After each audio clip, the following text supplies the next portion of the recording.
Bienvenue dans Instant Pépite, le format One Voice du podcast Les Pépites de Cindy, où l'on parle d'image de soi, de confiance et d'épanouissement personnel.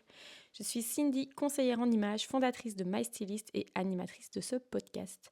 À travers ces épisodes, j'ai envie de t'offrir un véritable instant rien que pour toi. Un moment où l'on prend le temps de réfléchir, de déconstruire certaines croyances et de découvrir comment l'image, intérieure et extérieure, peut être un puissant levier de transformation. Pas d'interview, pas d'invité, juste toi et moi pour un échange sincère et inspirant.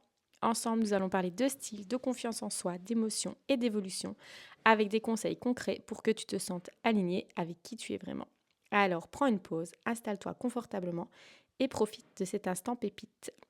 On y va, c'est parti pour plonger dans le sujet du jour. Alors aujourd'hui, c'est un sujet délicat mais essentiel et un sujet qu'on n'ose pas toujours aborder. C'est celui des blessures cachées, derrière le fait de vouloir briller dans le regard des autres, quitte à s'oublier soi-même. Tu sais, cette envie de paraître irréprochable, parfaite, stylée, forte, impressionnante. Mais au fond de toi, tu sens qu'il y a quelque chose qui ne va pas. Quelque chose de décalé, de vide et de fatigant aussi. Alors aujourd'hui, je te propose une vraie réflexion, un moment de vérité douce. Pas pour te juger, jamais, tu commences à le savoir, mais pour t'aider à comprendre, à y voir plus clair et, je l'espère, à revenir à toi. Alors, je vais commencer par vous dire que s'habiller pour plaire n'est pas un problème en soi. On a toute envie de séduire, d'attirer, de recevoir des compliments. C'est humain, c'est OK. Le souci, c'est quand on dépend de, de cette séduction. Quand on s'habille pour être validé par les autres, pour être vu, pour être admise, et quand du coup notre style devient une carapace, une espèce de stratégie. Donc c'est quand on cherche l'amour, l'admiration et la reconnaissance dans les yeux des autres parce qu'on n'arrive pas à se la donner soi-même. C'est là que ça commence à être un petit peu problématique. Et derrière ce besoin d'être admirée, d'être vue, d'être parfaite, il y a souvent des blessures qui n'ont pas cicatrisé. C'est ce qu'on appelle les blessures de l'âme. Et moi, je vais te parler des 4 blessures principales, les plus fréquentes, celles que je rencontre dans mon métier de conseillère en images et comment, du coup, elles sont visibles dans le lien qu'on a avec son style. La première blessure, c'est la blessure de rejet. Donc, c'est je ne veux pas qu'on me rejette, alors je deviens parfaite. Cette blessure, c'est une blessure qui naît souvent très tôt dans l'enfance et évidemment, on ne s'en rend pas compte. Elle vient d'un sentiment profond de ne pas avoir été accepté tel qu'on est, d'avoir été ignoré, écarté ou non reconnu dans notre essence, dans qui on est vraiment. Donc le résultat, c'est qu'on va apprendre à se conformer, à se modeler à ce que les autres veulent de nous pour éviter d'être rejeté. Et à l'âge adulte, ça peut se traduire par un style ultra lisse, toujours impeccable, il n'y a pas de faux pas, il n'y a pas d'audace, il n'y a pas vraiment de risque dans notre style. Ça va être une image qui sera très maîtrisée, mais souvent, malheureusement, très déconnectée de qui on est profondément. Parce qu'on va s'habiller pour plaire et non pas pour se plaire. C'est toute la différence qui est problématique. On va chercher la perfection en s'éloignant de l'authenticité. Et du coup, derrière cette apparence très élégante, très lisse, très polie, eh ben, moi, ce que je vois souvent, c'est une femme qui doute profondément de sa valeur. Et du coup, le chemin de la guérison, il va passer par réapprendre à se valider soi-même, se reconnecter à ce qui nous fait vibrer, à notre plaisir personnel. Et aussi, ça va être vraiment d'oser déplaire. Et oser déplaire, déplaire, ce n'est pas une tragédie, c'est vraiment une libération. Ensuite, on va voir la deuxième blessure, c'est la blessure d'abandon. Elle me parle beaucoup celle-là. Donc c'est je veux qu'on me voie, qu'on me remarque pour qu'on ne m'oublie pas. Et donc cette blessure, elle va naître d'un manque de présence affective, d'attention émotionnelle. Donc on a l'impression d'avoir été laissé un peu seul, peut-être mise de côté. Alors c'est pas forcément physiquement, ça veut pas dire qu'il n'y a pas eu de présence physique, mais c'est plus émotionnellement. On s'est senti seul émotionnellement.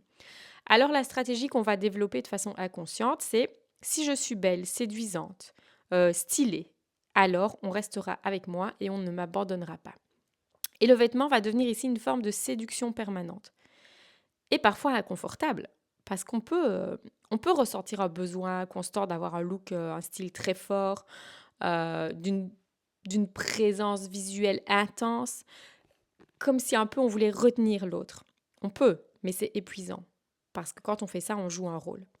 Et souvent, même quand on est admiré, on ne se sent pas vraiment vu. Parce qu'on sait qu'on est admiré pour juste notre image extérieure, notre enveloppe. Et c'est ce qu'il va falloir guérir ici. C'est vraiment l'idée que notre valeur dépend de la présence de l'autre. Qu'on doit mériter l'attention. Non, ce n'est pas juste, ce n'est pas vrai. Il va falloir apprendre à se transformer, à revenir à l'intérieur de soi, à se donner, s'auto-donner cette attention qu'on attend des autres et à s'habiller pour soi et non pas pour que le style devienne comme un appel à l'amour des autres. La troisième blessure, c'est la blessure d'humiliation. Je veux prouver que je vaux mieux que ce qu'on a dit de moi. Alors cette blessure, elle vient souvent de moments où on a été rabaissé, humilié, ridiculisé, jugé sur notre apparence ou sur nos comportements. Alors du coup, en réaction à ça, eh bien, on veut reprendre le contrôle de notre image. On devient ultra soigné, hyper présentable, presque irréprochable. C'est comme si on disait aux autres allez, regarde-moi aujourd'hui, tu as vu ce que je suis devenue? On va utiliser le style comme une revendication, comme une revanche, une vengeance qu'on va prendre sur la vie et sur les autres qui nous ont humiliés. On va vouloir montrer qu'on a réussi, qu'on n'est plus la même qu'avant. Et alors, ça peut être bien parce que ça peut être un moteur vraiment très puissant. Mais c'est un moteur aussi très fragile parce qu'il vient d'une blessure. Et parce que derrière, il y a peut-être encore de la honte et donc le besoin de prouver. Et tant qu'on va être dans ce besoin de prouver, eh bien, ça veut dire qu'on est encore dans la blessure et qu'on n'a pas réussi à la guérir pleinement. Et ce qui va apaiser la blessure, c'est déjà de se réconcilier avec son passé, de faire la paix avec les événements qui sont passés, qui sont derrière. C'est accepter ses imperfections comme des parties de soi. Voilà, je suis comme ça fait partie de moi. Et se dire qu'on n'a rien à prouver à personne, qu'on a juste à être qui on a envie d'être. Et alors, quand on arrive à faire ça, le style va devenir un moyen d'expression et plus un mécanisme de défense. La quatrième blessure, c'est la blessure de trahison, c'est la blessure qu'on appelle aussi d'injustice. Et elle dit « Je contrôle tout, même mon image, rien ne doit m'échapper ». Et cette blessure, alors elle est particulière parce qu'elle touche souvent des femmes fortes et indépendantes, des femmes ultra maîtrisées. On a l'impression que ce sont des femmes qui ont hyper confiance en elles. Et cette blessure, elle est liée à un sentiment d'injustice, de déception et de trahison qui a eu lieu dans le passé, qu'il soit personnel ou professionnel. Et du coup, elle va pousser à développer une espèce d'hyper-maîtrise de soi et de son image. Et là, du coup, le style va devenir un outil de contrôle, voire de pouvoir. Toujours bien habillé, toujours parfaitement accessoirisé, toujours impeccable. Les femmes qui souffrent de cette blessure utilisent l'apparence pour ne plus jamais se sentir vulnérables. Ça devient comme leur armure. Et parfois, cette image, elle est tellement bien entretenue qu'elle devient rigide, qu'elle finit par enfermer en fait. Et du coup, la vulnérabilité devient un danger. Donc surtout ne pas être vulnérable. Surtout ne pas être authentique. C'est une menace. Et surtout ne pas lâcher prise. Le lâcher prise devient impossible. Et forcément, on ne peut pas s'épanouir pleinement quand on est dans cette façon de penser. Et ce qu'il va falloir retrouver ici en tant que femme, c'est la permission d'être douce, humaine et soi. C'est la possibilité de se montrer sans être en mode armure et le droit d'exister même quand on n'est pas au top. Et alors là, le style va vraiment devenir un outil de liberté. On n'a plus besoin de tout contrôler, on peut juste être soi-même. Donc si je devais résumer tout ce que je viens de vous dire, c'est que derrière certaines femmes, derrière certains styles très affirmés, très waouh, évidemment, il y a de la lumière. Parfois et même souvent, ce qui se cache derrière ce genre de femmes, de style très sophistiqué, très travaillé, ce sont des blessures non vues, des blessures non entendues et du coup non apaisées. Et tu sais quoi, c'est pas grave. C'est pas grave d'avoir eu besoin de se protéger. Et c'est pas grave d'avoir utilisé la mode pour un peu en mode survie. Mais par contre, ce qui va être grave, c'est peut-être de pointer le doigt dessus, de le savoir et de ne pas essayer d'en faire quelque chose de positif. Donc maintenant, tu peux choisir autre chose. Tu peux choisir de t'habiller non pas pour être admiré, mais pour être toi. Et tu peux choisir de ne plus jouer un rôle, mais de rayonner par ton essence et par qui tu es vraiment. Et quand on agit quand on agit depuis ses blessures, donc quand on agit en fonction de ses blessures, le style, c'est un costume, une armure. C'est toujours impeccable, mais c'est un peu froid à l'intérieur. Et on va forcément recevoir des compliments, avoir une image parfaite. Donc on a cette validation de l'extérieur. Et pourtant, à l'intérieur, on va se sentir assez vide, assez triste et assez seul. Et ça, c'est parce qu'en fait, on ne montre pas vraiment qui on est. Et c'est ça qui est douloureux. C'est quand l'extérieur rayonne, mais que l'intérieur n'est pas aligné. Le but du conseil en image, c'est d'aligner l'intérieur et l'extérieur. Et donc, il va falloir revenir à soi et se libérer de ses blessures. Comment sortir de ce piège? Comment retrouver une image alignée? Comment utiliser le style comme une expression de soi et pas comme une stratégie de survie? Je vais te donner quelques pistes et tu prendras celle qui te fait envie. Donc la première, ça va être de commencer par t'écouter. Quand tu choisis une tenue, demande-toi, est-ce que je choisis ça pour me faire du bien ou pour me faire valider? Est-ce que j'ai envie d'être vue ou reconnue? La nuance, elle change tout. Parce qu'on peut vouloir être vu, comme je disais, ça c'est ok et c'est humain, c'est normal. Mais ce qui compte, c'est d'être vu et reconnu en étant soi-même.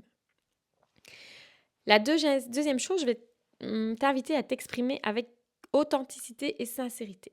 Donc ton style n'a pas besoin de plaire à tout le monde. Et puis plaire à tout le monde, c'est plaire à n'importe qui. Il a besoin de te parler à toi. Il a besoin de parler de toi, de ta douceur, de ta puissance, de ton audace, de ta fantaisie, ta subtilité. Donc, ose vraiment porter les pièces qui te font sourire, même si elles ne sont pas à la mode. Ose la simplicité, si tu en as marre de chercher toujours à faire trop.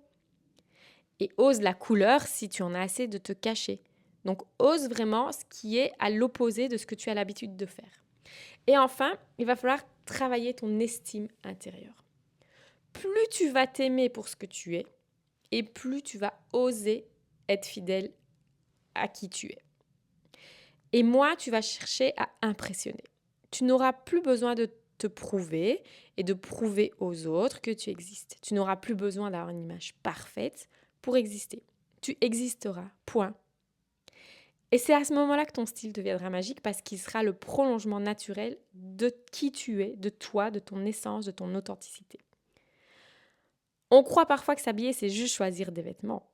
Mais en réalité, c'est choisir comment on veut se raconter, comment on veut se montrer aux autres et au monde. Et tu mérites de te raconter avec vérité, douceur et confiance. Pas avec des masques, pas avec des stratégies, pas en fonction de tes blessures, avec amour. Merci d'avoir écouté cet instant pépite. Si tu t'es reconnu dans ces mots, sache que tu n'es pas seul et que tu peux changer ça à ton rythme, simplement en revenant à toi. Si tu veux être accompagné dans cette reconnexion, tu peux compter sur My Stylist, l'appli qui t'aide à construire un style qui te ressemble profondément. Un style qui part de l'intérieur et qui se voit à l'extérieur. C'est comme Actimel. Alors, souviens-toi, petite pépite, tu n'as pas besoin de briller dans les yeux des autres. Tu mérites de rayonner simplement pour toi. Et à très vite dans un prochain épisode.